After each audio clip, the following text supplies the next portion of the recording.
Саламатсыздарбы урматтуу мекендештер, бүгүн сөз буудай наны жөнүндө болот. Эмне үчүн сиз буудай нанын сүт азыктарын жана сахарды, таттууну жедирбейсиз деп көп сурашат да. Мына ошонун ичинен эң биринчиси ушул буудай жөнүндө сөз кылайлы. Демек, буудай бул биринчиден эң жакшы жагын айтайлы. Будайдын ичинде нутриенттер бар, минералдар бар, витаминдер бар, белок бар, жана жарым каныккан майлар бар. Булардын бардыгы бизге керектүү элементтер болуп саналат.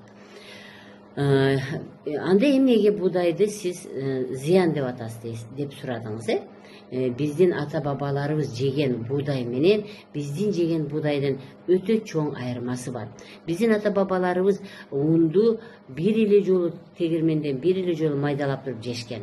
Азыркы ундар болсо 2-3 жолу майдаланган, 2-3 жолу обработкадан, ошол химический обработкадан өткөн буудайлар болуп саналат.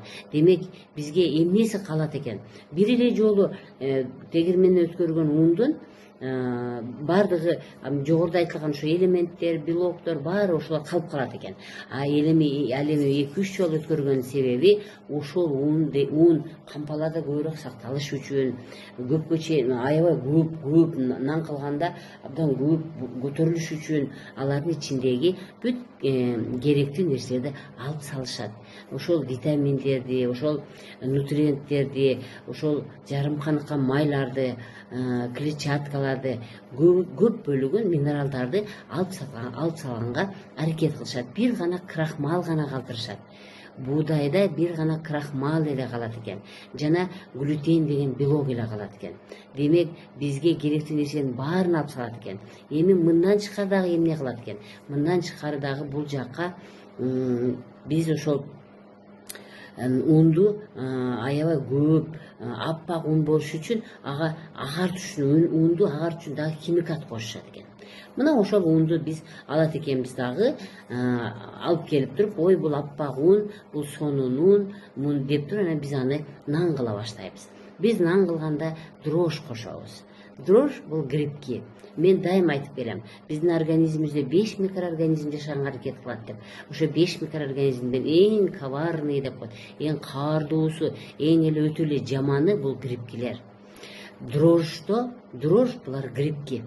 Ошо дрожь нанды көптүргөн, булар ошо грибкилер болуп саналат. Түшүндүңөрбү? Дрожьду грибки деп элестеткиле. Демек, ошол грибки биздин организмге түшкөндөн кийин бизге эмне үчүн зыян берет экен? Эмне үчүн нанды жебе деп атат экенбиз? Бизге зыян берет экен. Кандайча? Ичегинин ичиндеги бизге пайдалуу жана пайдасыз деген бизде эки микробтор жашайт ичегидечи. Ошону пайдалуу микробторду булар жеп коюшат. Демек, биздеги пайдалуу микробтор азайып кетет экен. Мындан тышкары алар ошо грибкилер өздөрүнөн токсин чыгарат. Уулуу зат чыгарат. Эми организмди мен дайым айтып келем, ким мени угуп аткан болсо түшүнөт, организм кислотно-щелочной баланс деп коет. Кычкыл негиз балансынан, кычкыл менен негиз балансынан турат да, кычкыл жана негиз. Кычкыл бул токсиндер көбөйүп кеткенде биздеги балансыбыз кычкылдар көбөйүп кетет. Кычкылдар көбөйгөн жерде мен айткан 5 микроорганизм бар жашап алат. Демек, бизге кирген микроорганизмдер бизде жашабаш үчүн биз аларды дайыма кычкыл жана негиз баланста кармап турушубуз керек экен да. Организм ошо дрожь организмде өзүнүн токсинин чыгарганда канда немелер көбөйүп кетет экен. Қан кычкыл болуп кетет экен дагы, ошо канды кайра негизге айландырыш үчүн биздин организмибиз сөөктөрдөн кальцийди ала баштайт. Кальций бул негиз болуп саналат. Демек, кандын составындагы кычкыл негиз деген балансты кармап туруш үчүн биз организм кычкыл көбөйүп кеткенде кальцийди алып сөөктөн, анан биз мындай теңдей берет экенбиз. Каныбызды теңдей берет экенбиз. Кандын ичиндеги балансты теңдей берет экенбиз.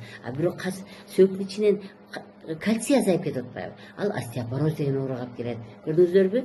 Эми мындан тышкары дагы бир эң неме начары бизге организмибизге зыян бергени бул глютен деген блок гана калат да. Ошо обработкадан кийин иштетилип